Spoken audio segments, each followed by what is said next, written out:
shariathuda.org ज़मीमा 8D तहारत के कवानीन क्यों हैकल के बगैर इन पर अमल मुमकिन नहीं। तौरात में तहारत और नापाकी के तफसीली कवानीन मौजूद है। ये अहकाम कभी मनसूख नहीं किए गए। यसू ने भी इन्हें मनसूख नहीं किया, लेकिन खुदा ने इसराइल की नाफरमानी के जवाब में कौम के दरमियान से अपनी ज़ाहिर शुदा सकूनत, हैकल, कुर्बानगाह और काहिनियत को हटा दिया। इसी हटाए जाने की वजह से तहारत से मुताल्लिक अहकाम आज पूरे नहीं किए जा सकते। अगरचे हम कमज़ोर मखलूक हैं, फिर भी खुदा ने अपनी मोहब्बत में सदियों तक इसराइल के दरमियान अपनी हजूरी कायम रखी। खुरूज 15:17, दूसरा तवारीख 6:2, पहला सलापीन 8:12-13। लेकिन 70 ईस्वी के बाद वो हैकल जहाँ उसकी पाकीज़गी ज़ाहिर और महसूस की जाती थी अब मौजूद नहीं। शरीयत ने क्या हुक्म दिया? शरीयत ने पाक, तहूर और नापाक तमे की हकीकी कानूनी हालतें मुकर्रर कीं। इंसान आम और नागुज़ीर ज़िंदगी के हालात के ज़रिए नापाक हो सकता था। बच्चे की पैदाइश, अहबार 12:2-5, हैज़ और दीगर जिस्मानी रिसाव, अहबार 15:19-30 और मुर्दा जिस्म से राबता, गिनती 19:11-13। ये हालात गुनाह नहीं थे और ना ही उनमें कोई कसूर शामिल था। ये सिर्फ कानूनी हालतें थीं जो मुक़द्दस चीज़ों के करीब आने पर पाबंदी लगाती थीं। इन तमाम हालतों के लिए शरीयत ने तत्हीर का अमल भी मुकर्रर किया। बाज़ औक़ात सिर्फ शाम तक इंतज़ार काफ़ी होता था, बाज़ औक़ात धोना लाजिम था और कई मौक़े पर काहिनी खिदमत और कुर्बानियाँ दरकार थीं। असल नुक्ता ये नहीं कि इसराइल ख़ुद को नापाक महसूस करता था, बल्कि ये कि खुदा ने अपनी पाकीज़गी के गिर्द हकीकी हुदूद मुकर्रर की। ये क़वानीन क्यों मौजूद थे? तहारत का पूरा निज़ाम इसलिए मौजूद था क्योंकि खुदा एक मुकर्ररा मुक़द्दस जगह में इसराइल के दरमियान सुकूनत करता था। तौरात ख़ुद इसकी वजह बताती है। इसराइल को नापाकी से महफूज रखा जाना था ताकि खुदा की सुकूनत गाह नापाक ना हो और लोग नापाक हालत में उसकी हुजूरी के करीब आकर हलाक ना हो। अखबार 15:21, गिनती 19:13। इसका मतलब ये है कि नापाकी के कवानीन ना तो तर्ज ज़िंदगी की रस्में थे और ना सेहत के मशवरे। ये हैकल से मुताल्लिक कवानीन थे जिनका मकसद हमेशा एक ही था, खुदा की सुकूनत गाह की हिफाजत और उस तक रसाई को मुनज़्ज़म करना। हैकल महज जगह नहीं बल्कि दायरा इख्तियार थी। हैकल सिर्फ एक इमारत नहीं थी जहां मजहबी सरगर्मियां होती थी। ये वो कानूनी मैदान था जहां बहुत से तहारत के कवानीन नाफिज होते थे। नापाकी इसलिए अहम थी क्योंकि एक मुक़द्दस जगह की हिफाजत लाजिम थी, मुक़द्दस अशिया की निगरानी ज़रूरी थी और मुक़द्दस खिदमत को महफूज रखा जाना था। हैकल ने आम और मुक़द्दस के दरमियान हद कायम की और शरीयत ने इस हद को बरकरार रखने का हुक्म दिया। जब खुदा ने इसराइल की नाफरमानी के जवाब में अपनी सुकूनत हटा दी तो उसने अपनी शरीयत को मनसूख नहीं किया, बल्कि उस दायरा इख्तियार को हटा दिया जहां कई तहारत के कवानीन नाफिज किए जा सकते थे। सुकूनत के बगैर ना कोई बाकायदा करीब आने की सूरत बाकी रहती है और ना कोई मुक़द्दस जगह बाकी रहती है। बुनियादी कवानीन और हिफाजती तरीक़ेकार। अखबार 15 में घरेलू सतह की कई तफसीलात बयान की गई हैं। इससे पहले सबाफ़े दुखूले, नापाक बिस्तर, नापाक निशस्त, धोना और शाम तक नापाक रहना। ये तफसीलात मुस्तकिल तौर ज़िंदगी बनाने के लिए आज़ाद अहकाम नहीं थीं। ये सिर्फ हिफाजती इक़दामात जिनका वाहिद मकसद ये था कि नापाकी खुदा की सकूनत गाह तक ना पहुँचे। इस सिर्फ हिफाजती इक़दामात जिनका वाहिद मकसद ये था कि नापाकी खुदा की सकूनत गाह तक ना पहुँचे। इस सिर्फ हिफाजती इक़दामात जिनका वाहिद मकसद ये था कि नापाकी खुदा की सकूनत गाह तक ना पहुँचे। इस सिर्फ हिफाजती इक़दामात जिनका वाहिद मकसद ये था कि नापाकी खुदा की सकूनत गाह तक ना पहुँचे। इसीलिए आज ये तरीक़ाकार अलग से किसी इबादती अमल के तौर पर कोई माने नहीं रखते।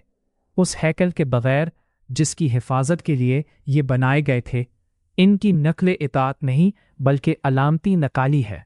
खुदा ने अपने निज़ाम के लिए कभी मुतबादिल की इजाज़त नहीं दी। खुदा की कोई इज़्ज़त इस बात में नहीं कि हम ये ज़ाहिर करें कि उसकी मुक़द्दस सकूनत अब भी कायम है, हालांकि उसे खुद खुदा ने हटा दिया। बाकायदा हैज़।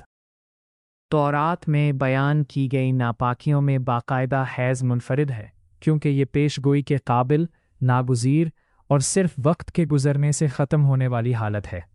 औरत 7 दिन तक नापाक रहती थी और जिस चीज़ पर वो लेटती या बैठती थी वो नापाक हो जाती थी। जो कोई इन चीज़ों को छूता वो शाम तक नापाक रहता था। अहबार 15:19-23। अगर इस दौरान कोई मर्द इसके साथ एक ही बिस्तर में लेटता तो वो भी 7 दिन के लिए नापाक हो जाता था। अहबार 15:24। इस बाकायदा नापाकी के लिए ना काहिन दरकार था, ना कुर्बानी और ना कुर्बानगाह। इसका कानूनी मकसद मुक़द्दस जगह तक रसाई को महदूद करना था। इसीलिए ये कवानीन रोज़मर्रा ज़िंदगी में रुकावट नहीं बनते थे और यरूशलेम के मुसलसल करीब रहने का तकाज़ा भी नहीं करते थे। लेकिन चूंकि अब वो सकूनत मौजूद नहीं, ये घरेलू तहारत के कवानीन आज कानूनी तौर पर लागू नहीं हो सकते। अहम वजाहत, हैज़ वाली औरत के साथ जिनसी ताल्लुक़ की ममानत एक अलग हुक्म है। ये तत्हीर का तरीका नहीं और ना ही हैकल पर मुनहसिर है। अहबार 18:19, अहबार 20:18। ये एक संजीदा और मुस्तकिल हुक्म है जिस पर आज भी अमल लाजिम है। गैर मामूली खून बहना। हैज़ के मामूल के दौर से हटकर खून बहने को अलग दर्जा दिया गया था और इसकी तकमील हैकल पर मुनहसर थी। औरत खून बहने के पूरे अरसे में नापाक रहती थी और ख़त्म होने के बाद दिन गिनती थी, फिर काहिन के पास हैकल के दरवाजे पर नजराने लाती थी। अहबार 15:25-30। ये सिर्फ वक्त के गुजरने से हल होने वाली हालत नहीं थी, बल्कि काहिन और कुर्बानी की ज़रूरत वाली हालत थी। इसलिए आज इस पर अमल मुमकिन नहीं, क्योंकि खुदा ने वो निज़ाम हटा दिया जिसके बगैर ये हुक्म पैदा नहीं हो सकता। मुर्दा जिस्म की नापाकी। मुर्दा जिस्म से राबिता एक शदीद नापाकी पैदा करता था जो बराह रास्त हैकल को आलूदा करती थी। तौरात इस मामले में निहायत संजीदा ज़बान इस्तेमाल करती है। जो शख्स नापाक हालत में सुकूनत गाह को आलूदा करता वो कौम में से काटा जाता और उसे खुदा की मुक़द्दस जगह के खिलाफ बराह रास्त जुर्म समझा जाता था। गिनती 19:13, गिनती 19:20। इसकी तत्हीर के लिए मुकर्रर करदा तरीके खुदा के मुकर्रर करदा आलात और एक फ़आल हैकल के निज़ाम पर मुनहसिर थे। हैकल के दायरा इख्तियार के बग़ैर ये हुक्म भी पूरा नहीं हो सकता। जब खुदा ने अपनी सुकूनत हटाई तो क्या बदला? खुदा ने हैकल, कुर्बानगाह और लावी काहनियत को सज़ा के तौर पर हटा दिया। इस हटाए जाने के साथ ही तहारत का निज़ाम अपना कानूनी मैदान खो बैठा। अब ना कोई मुक़द्दस जगह बाकी रही जिसकी हिफाजत की जाए, ना कोई बाकायदा नुक्ता रसाई जिसे मुनज़्ज़म किया जाए और ना कोई मुकर्ररा काहनियत जो वहाँ खिदमत अंजाम दे जहाँ शरीयत का तकाज़ा हो।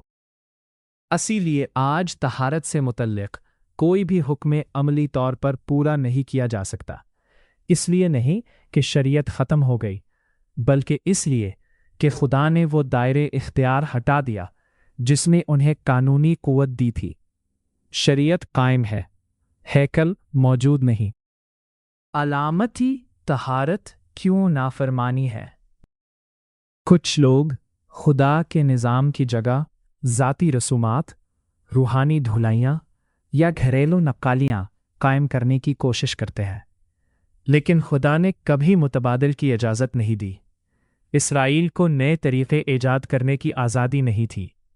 इताअत का मतलब ये था कि ऐन वही किया जाए जो खुदा ने हुक्म दिया, उसी जगह पर जो उसने मुंतखब की और उन्हीं खादिमों के ज़रिए जिन्हें उसने मुकर्रर किया। जब खुदा इताअत के आलात हटा दे तो वफ़ादार रद्द अमल नकाली नहीं होता। वफ़ादारी ये है कि खुदा के अमल को तस्लीम किया जाए, इंसानी ईजाद को रद्द किया जाए और उन अहकाम की ताज़ीम की जाए जो फ़िलहाल अदा नहीं हो सकते। नतीजा, तहारत के कवानीन कभी मनसूख नहीं हुए। वो इसलिए मौजूद थे क्योंकि खुदा इसराइल के दरमियान सुकूनत करता था और उसकी मुक़द्दस हजूरी तक रसाई को मुनज़्ज़म करता था। इसराइल की नाफरमानी के जवाब में खुदा ने अपनी सुकूनत, हैकल और काहनियत को हटा दिया। इसी हटाए जाने की वजह से हैकल पर मबनी तहारत का निज़ाम आज पूरा नहीं किया जा सकता और हम एक उसके दावत के हाथ में मनाम करते हैं जिससे हम हर उस हुक्म पर अमल करते हैं जिस पर अमल मुमकिन है, और जिन अहकाम को खुदा ने फ़िलहाल नामुमकिन बनाया है उनकी ताज़ीम करते हैं, इसके ज़रिए कि हम उसके अमल का एहतराम करते हैं और उसके अहकाम की जगह अलामती मुतबादिल कायम करने से इनकार करते हैं। ये सिलसिला और शरीयत खुदा पर बहुत से दूसरे मुतालियात इस साइट पर मिल सकते हैं। shariatkhuda.org